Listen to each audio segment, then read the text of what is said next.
In the present group of lectures, I've wanted particularly to indicate that the entire constitution of the human soul is undergoing transformation. This becomes evident to anyone who observes the evolution of humanity carefully from a spiritual scientific point of view, of humanity even in historical times, which is what we have been chiefly considering.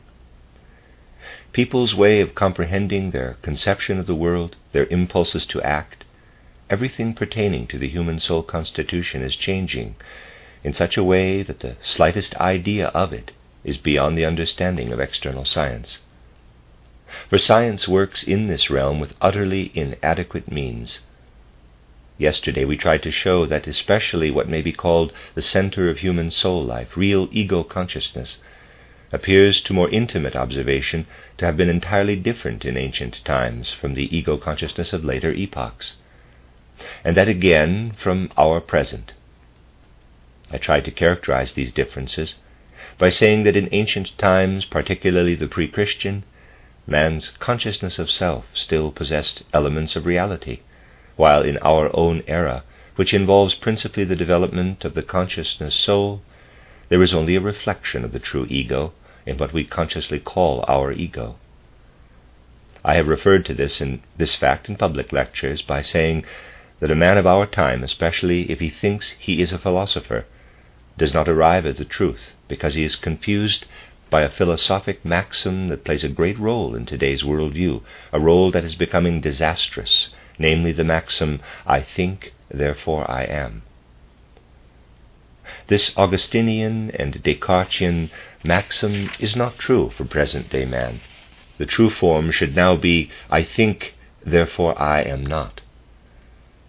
A human being in our time should be fully conscious of the fact that in all he includes in the word I, or I am, in all he holds in his consciousness when he observes his inner soul being, he possesses only a reflection. This reflection even includes all the concepts directly connected with his ego, concepts that must be worked through by his ego. As humanity of this present age, we no longer have anything of reality in our inner soul life. The reality, our true being, only shines into us. I explained yesterday how it shines in, and what we bear within us is merely the reflection. This fact will only become clear when we inquire into the science of initiation and observe the differences between the way a human being in ancient times could penetrate into the supersensible worlds on paths of supersensible training, and the way this is accomplished in our day. We will then be able to see that as we move on from the present into the future, the paths into the supersensible world will be completely different from those of ancient times. This is especially what I wanted to make clear yesterday. Some time ago I pointed to the objective fact underlying this whole evolution. I pointed out that if we ask what impulses, what forces are active in the evolution of the earth and the evolution of humanity, we learn that certain divine spiritual beings are active, whom the Bible calls the creators, the Elohim. One could just as well take their title from another source. We call them the spirits of form. I have shown, however, from various points of view, that these spirits of form have, to a certain extent, if I may use a trivial expression, finished playing their role on behalf of the most important concerns of mankind, and that other spiritual beings have taken it over. Anyone with sufficient feeling for this fact that presents itself to supersensible research, namely that the time-honored gods or God must now be replaced in human consciousness by other impulses, will realize that indeed very much has happened in the evolution of mankind, even during historical times. Such an inner transformation of the whole human consciousness as is now taking place, and which will become more and more apparent, has certainly never occurred within historical times. As you know, I am not inclined to agree with the oft-repeated phrase, "We live in a time of transition."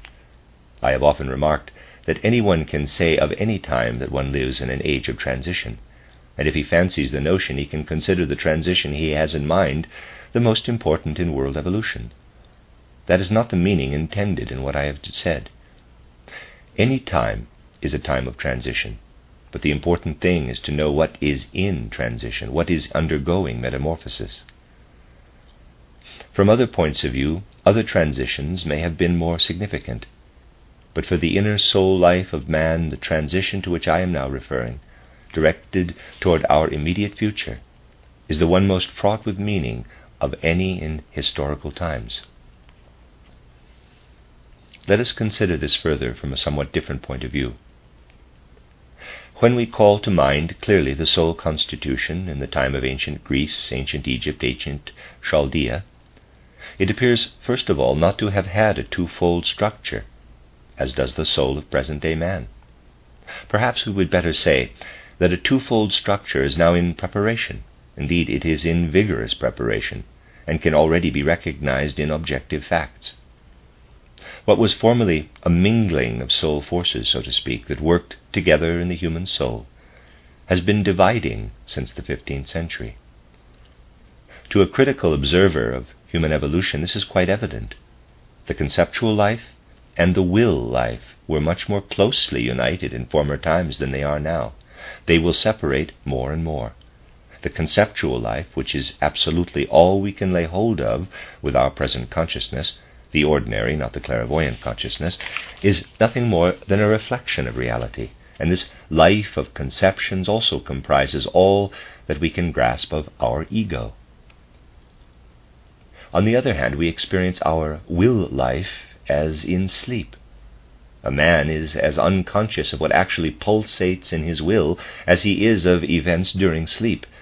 But just as he knows that he has slept, in spite of knowing nothing about himself during sleep, so he knows about his will with his ordinary consciousness, even though he sleeps through everything that he wills. If you have a white surface that reflects light, with some black spots on it that do not reflect the light, you see the black spots too, even though they do not reflect the light. Similarly, if you follow your life in retrospect, not only do you see your waking periods, but the periods of sleep appear in the course of your life as black spots. It is correct to say that you know nothing of yourself in sleep, but in a survey of your entire plane of consciousness, the intervals of sleep may be said to appear as black spots.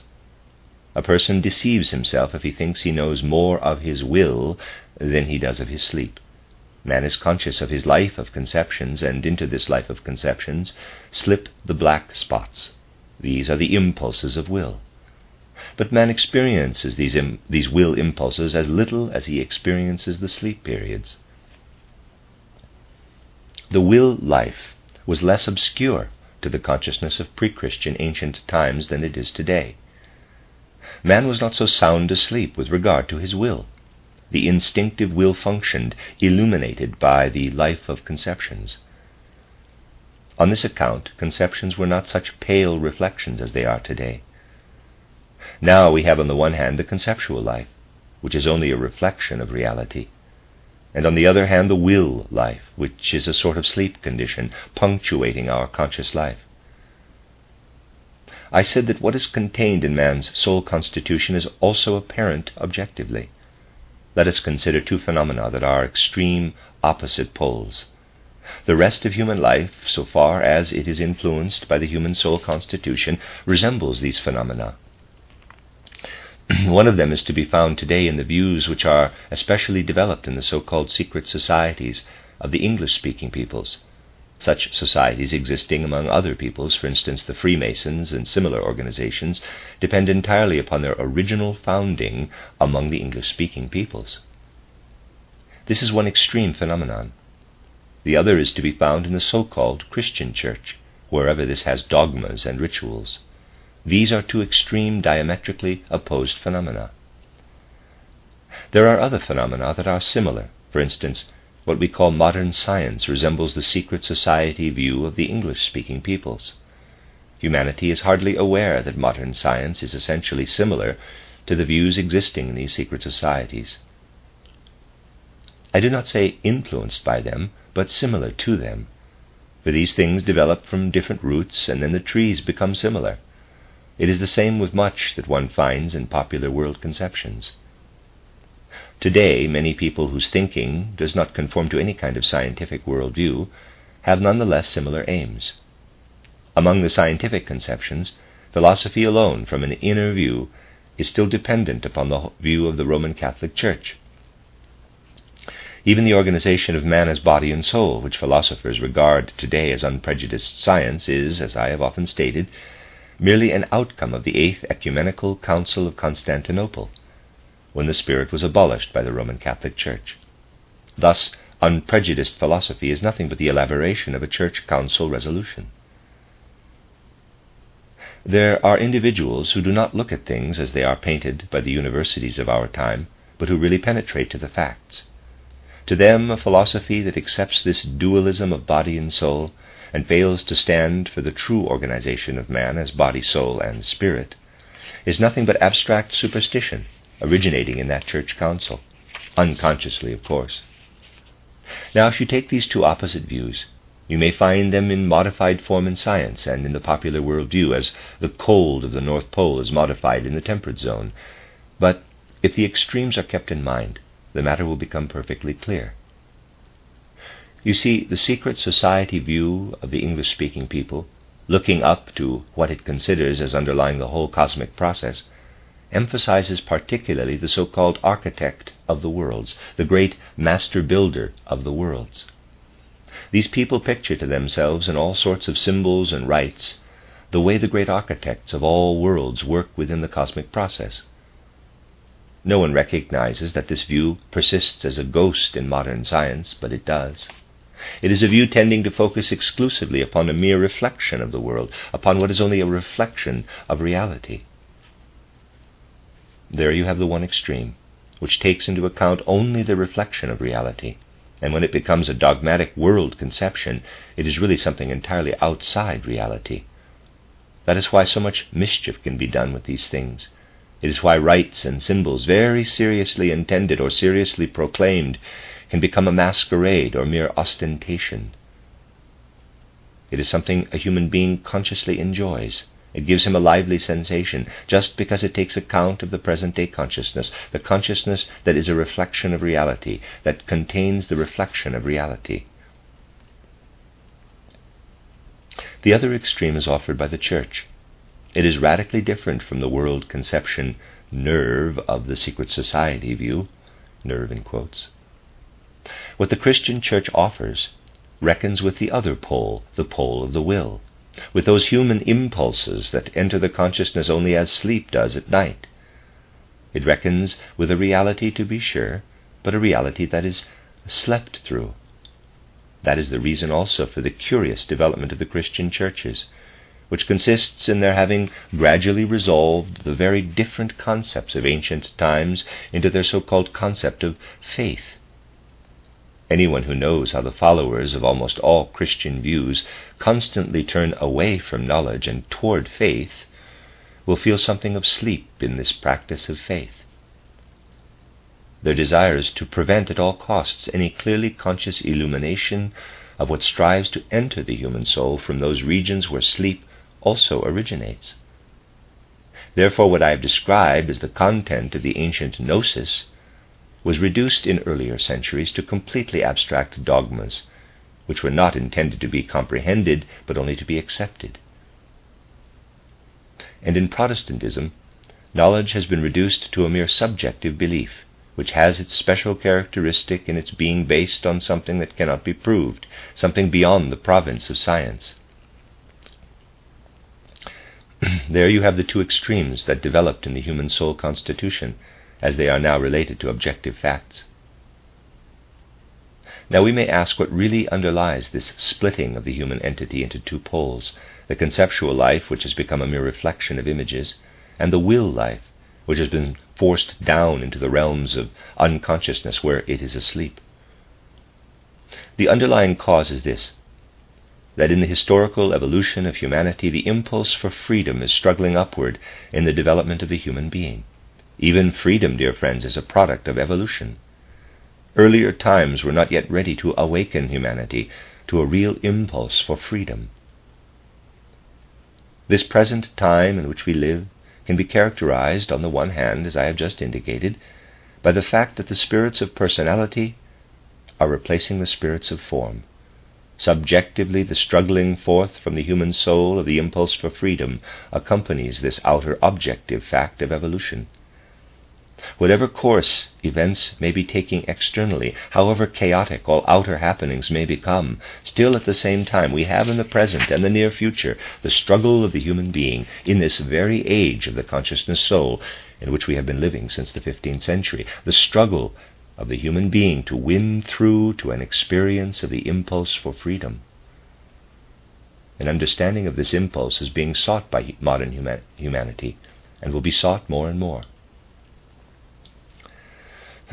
But this impulse can only break out of the human soul if the soul is capable of it. In earlier times, freedom in its full range was not possible, for the simple reason that before the age of the consciousness soul, every impulse was instinctive. Man cannot be free if he can only take into his consciousness what plays in from an instinctively conscious reality. Modern science still reckons on this absence of freedom, on inner necessity, because it is ignorant of the fact that in our consciousness as it is developed today, in the only kind of consciousness that can be developed through modern science, no real impulses can exist. The contemporary scientific concepts show this reflection consciousness to the highest degree. Nothing exists in our consciousness that springs from some reality of our own body, soul, or spirit. Reality exists in it, to be sure, especially if we develop what in my title, Philosophy of Spiritual Activity, I have called pure thought, but it only exists in reflection. As soon as you find yourself within a reality, you are impelled by it, for reality is something, even if it acts upon you quite feebly. It is an element of necessity. It constrains you, and you must follow it. This is not the case when a reflection works upon your soul, for a reflection contains no activity, no force. It is a mere image that does not urge the soul or compel it. In this age in which the consciousness tends to have reflections, the impulse for freedom can be developed at the same time.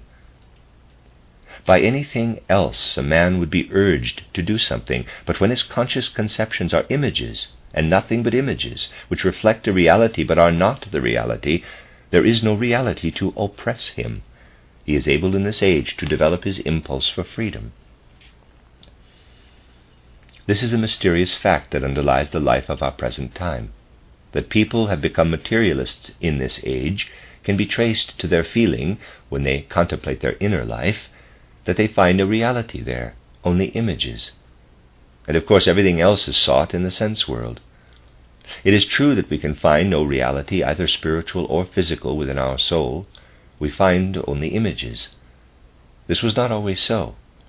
It is also true for our age. Our age is suited to develop materialism, because it has become nonsensical to say, I think, therefore I am. We should say, I think, therefore I am not. That means that my thoughts are only images. In the act of conceiving myself in thinking, I am not. I am only an image. This being an image, however, is what gives me the possibility of developing freedom. This is another fact revealed by outer phenomena to those who survey life, may I say, according to certain leitmotifs. But its truth will only be fully revealed when we again take up initiation science, true spiritual science. We must realize, however, that today, whenever people are active in philosophic or scientific pursuits, they are living very much on concepts inherited from an earlier time. This can be seen very clearly in one of the contrastic phenomena we are considering. You can observe how the secret society ideas of the English-speaking peoples have spread over the earth, and you will find that in these secret societies what is ancient is emphasized with a certain partiality. The more the age of any rite or dogma in this realm can be played up, the more, pardon the expression, they lick their fingers with pleasure. And when someone wants especially to captivate people with some sort of occult science, he at least announces that it is Rosicrucian or even Egyptian, but surely old. It must be something or other old. That corresponds pretty well to the fact that in those societies knowledge that has been obtained in the immediate present is not cultivated. Some direct research is carried on, to be sure, but only according to the rules of ancient, antiquated occult science. On the contrary, anything such as we do here, spiritual science acquired by working directly out of the impulses of the present, any of this sort is opposed with might and main. Opposition to anything modern is the fixed tradition of these extreme phenomena, and, leaving aside Goetheanism, which is something entirely new, if one considers thoughtfully the customary, trivial, natural science and its mode of conception, one knows that all the real concepts with which it works, even all ideas, not the single laws of nature, but the forms of the laws of nature, are fundamentally inherited concepts. The experiments contain something new, the observations also, but the concepts are new in no sense whatever. They are inherited. And when we call the attention of one or another scientist to this fact, they become really indignant, fearfully angry, and they deny this source of their concepts. Whence, then, comes modern thought that fancies itself so enlightened? My dear friends, it is merely the child of an ancient religion. To be sure, the religious conceptions have been discarded. People no longer believe in Zeus or in Yahweh, many not even in Christ, but the mode of thought from the age when Zeus, Yahweh, Osiris, Ormuzd were believed in, the manner of human thinking, has remained. It is applied today to oxygen, hydrogen, electrons, ions, Hertzian waves. The object makes no difference, the mode of thought is the same. Only through spiritual science can a new view of thinking be employed for the supersensible world, and for this world as well. As I have often said, Goethe provided an elementary beginning in natural science with his morphology, which consequently is also combated by the antiquated views. With his physics, too, Goethe created a beginning, but the fruitfulness of that beginning is still hardly recognized. Thus people work with what is left over, which of course is comprehensible. For in an age when the consciousness is filled not with elements of reality but with only reflected images, it is unable, if it is thrown entirely on its own resources, as ordinary everyday consciousness, to acquire much in the way of content. On the other hand, how were the religious conceptions acquired? It is childish to suppose that the ancient theologians thought up the contents of the Old Testament, or more recent theologians those of the New Testament, in the way present-day philosophers turn out their inherited concepts. That is a childish way of thinking. What stands in the Old Testament, in the New Testament, and in the other religious books of the various peoples came from supersensible visions, but only from the very ancient supersensible visions. It was all revealed through supersensible knowledge, and as the revelations were accepted from the supersensible world, the thought forms were accepted too. So that today a good zoologist or a good surgeon is unconsciously using the thought forms, the kind of concepts that the seer of the Old Testament or New Testament had gained in his way by his own effort. And from the visions he obtained, the seer also developed his mode of forming concepts. Naturally, it angers people today when we say to them, even though you are zoologists or physiologists and certainly work in a different field, you are nevertheless using the thought forms that originated from the visions of the ancient prophets or the evangelists. In the course of the last 400 years, since the rise of Copernicanism and Galileism, very few new concepts have been acquired, and still less concept forms of any sort or trends of thought. The little that has been gained is precisely what provides the foundation for again finding supersensible paths of knowledge, through the real anthroposophically oriented science of the spirit. Therefore, as early as the 80s of the last century, I indicated clearly in my introduction to Goethe's morphology, and I had the words printed in italics, that I considered Goethe the Kepler and Copernicus of organic science. I intended in this way to point out the path that leads directly into supersensible realms, and that starts from the good elementary foundation which he created. Thus the kind of thoughts that continue to haunt human heads today came from ancient vision, that is, from atavistic supersensible perception. During this entire evolution of human consciousness, the creators of old, the spirits of form, were active. They revealed themselves to the supersensible consciousness. Now, it is no longer these spirits who are revealed to one who stands within the modern life of spirit. It is the spirits of personality. You may ask, what is the difference? This is shown precisely in initiation science. The modern spiritual scientist is still somewhat very strange to the popular consciousness, even to the general scientific consciousness, because the latter contains only a spark of Galileism, Copernicanism, and Goetheanism, and even that in very elementary form, for it is still commonly dominated by the mode of thought of the ancient seers. It was the spirits of form who had furnished the ancient visions, who then brought to life in man the conceptions that were active in the ancient religions and even in Christianity up to the present time. These spirits of form, whom we call creators, manifested themselves, to begin with, in imaginations that arose in man involuntarily. That was their initial mode of revelation. Then, out of the imaginations, grew the conceptions of all the ancient religions. You know that imagination is the first stage of supersensible knowledge. Then comes inspiration, and then intuition. All those who wanted to reach supersensible knowledge in the ancient sense started from imaginations.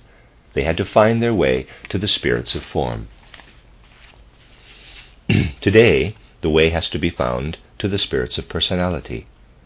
Here then is a tremendous difference, for the spirits of personality do not give imaginations to whoever wants them. A man must work them out himself. He must go to meet the spirits of personality. It was not necessary to go to meet the spirits of form. Formerly, a man could be what one may call favored by divine grace, because the spirits of form gave him their imaginations in the form of visions. Many still seek this path today because it is easier, but it is only attainable now in a pathological condition. Mankind has evolved, and what was psychological in earlier times is pathological now. Everything in the nature of visions, everything that depends upon involuntary imaginations, is pathological in our time and pushes a man down below his normal level. What is demanded today of anyone who wishes to push forward to initiation science, or actually to initiate vision, is that he shall develop his imaginations in full consciousness. For the spirits of personality will not give him imaginations. He must bring the imaginations to them, and something else occurs today. When you elaborate valid imaginations, then you meet the spirits of personality on your supersensible path of knowledge, and you find the power to verify your imaginations, to bring them to objectivity for yourself. The most elementary course for the spiritual researcher today will usually be to seek imaginations from the soundest results of modern knowledge. I have pointed out that modern science is the best preparation for spiritual research, because it offers the possibility of rising to fruitful pictorial concepts, especially if it is carried on in the Goethean sense. Of course, anyone can invent images that are merely fantastic. One can patch together all sorts of stuff into arbitrary imaginations. The images one makes must first be verified by the approach of the spirits of personality, bringing inspirations and intuitions. These are really received from the spirits of personality. One knows with certainty that one is in communication with those spirits, who reveal themselves to present-day humanity from remote depths of spirit, but they will remain unproductive for one unless one brings a language to them. They keep the imaginations for themselves. Earlier, the spirits of form placed imaginations before a person who had supersensible vision, but the spirits of personality keep them in their possession, and one must come to an understanding with those spirits, just as one would with another human being with whom one should be having thoughts in common and interchange of these thoughts. One should have free converse in the same way with the spirits of personality. The entire inner structure of spiritual life has been changed. The involuntary character which was the basis of the ancient revelations has been transformed into an impulse which is experienced in free activity.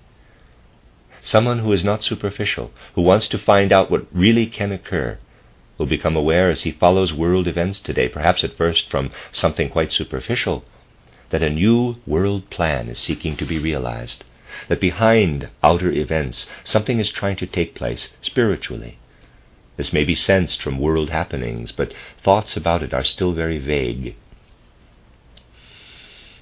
Especially in social life, many people may have the feeling that something is trying to be realized, something wills to happen. But if one wishes to understand what it is that wills to occur, he must approach it with something that only he himself can bring to it. What I have indicated is one kind of social impulse that is needed, but only one kind, because it is not a program, but reality, has been learned in this way. I can say, therefore, that it is not something thought out or fashioned from some ideal, what is called an ideal today, but it is a conception of something that presses to be realized and that will be realized. One can only put it into concepts if one has first acquired the ability to form imaginations, and then has had them verified, proved, confirmed by the spirits of personality who are weaving the New World plan. This present-day development demands of us that we strip away all that is out of date in current science, and really find our way into new thought forms, so that in them we may reach not antiquated visions, but imaginations built up with all our will, which we may then offer to the objective process of the spiritual world, and receive back verified.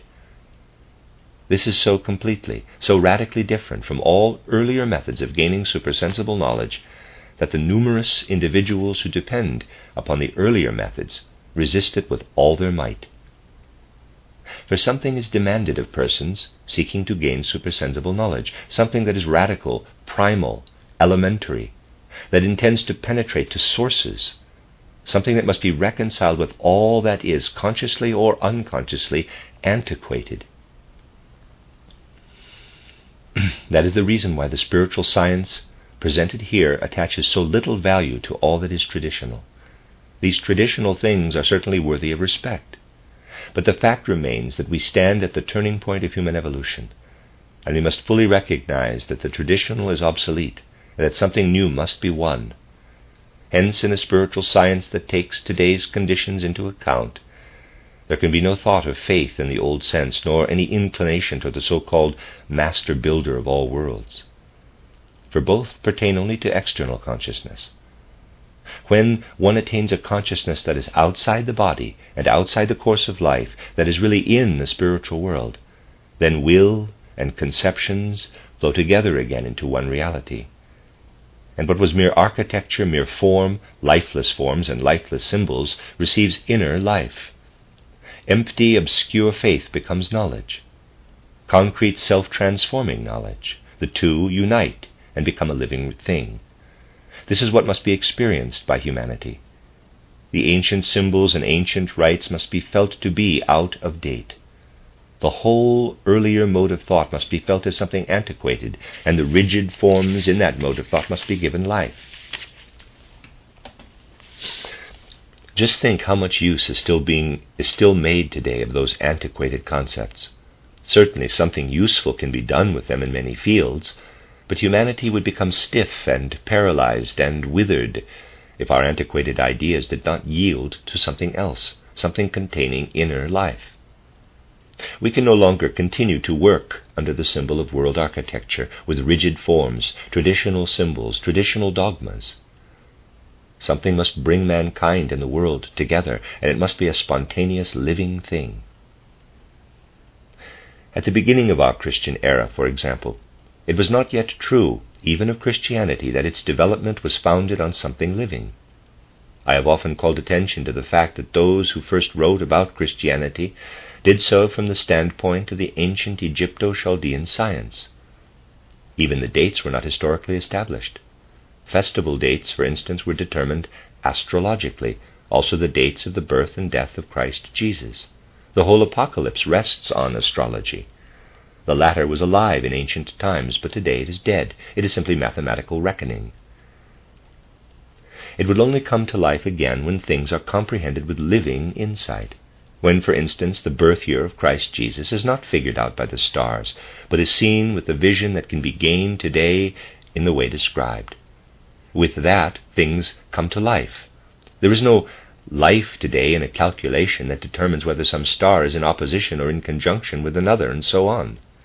But there is life when the nature of the opposition is experienced, when this is experienced livingly, inwardly, not simply externally through mathematics. In saying this, no particular objection is intended to external mathematics. It can even shed light on many things, darkness on many things too. But it has nothing to do with humanity's real, immediate necessity. Nor can these things be perpetuated in the old way. They would bring nothing but aridity and paralysis to the development of mankind.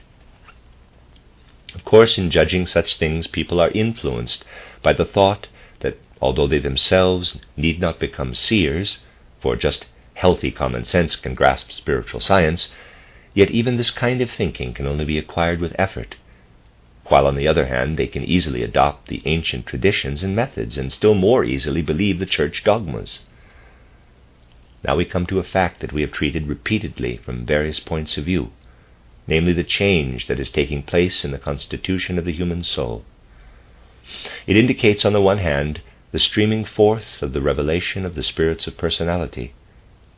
On the other hand, it indicates the liberation within the depths of men's souls of the impulse for freedom, a fact reflected now so urgently in the great demands mankind is raising.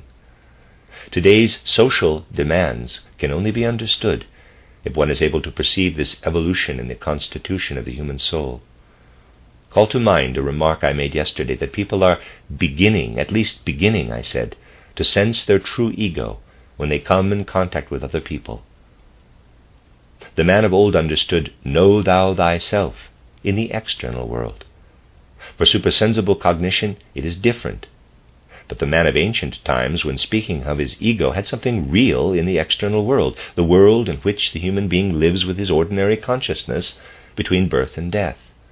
Modern man has only a reflection of his true ego, but something of his true ego shines into him when he comes in contact with other people.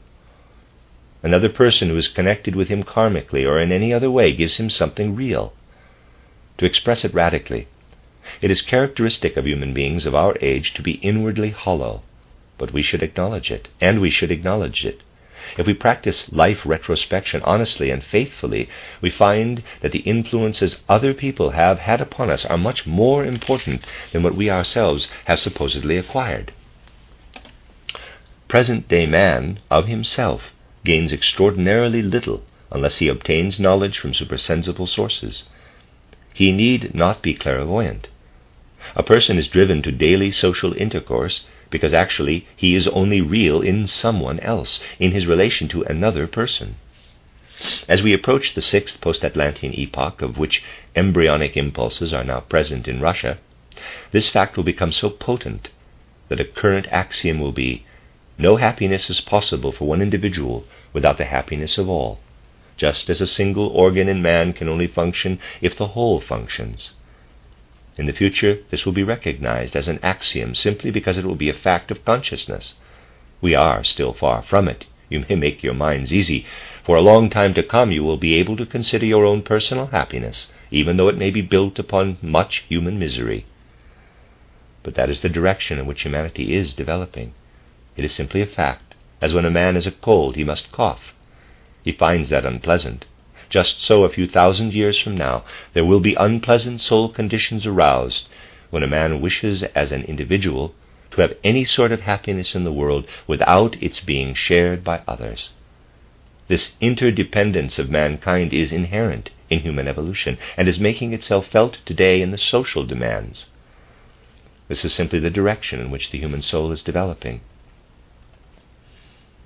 In earlier times, when a man looked within, he could still find something real, even in the life between birth and death.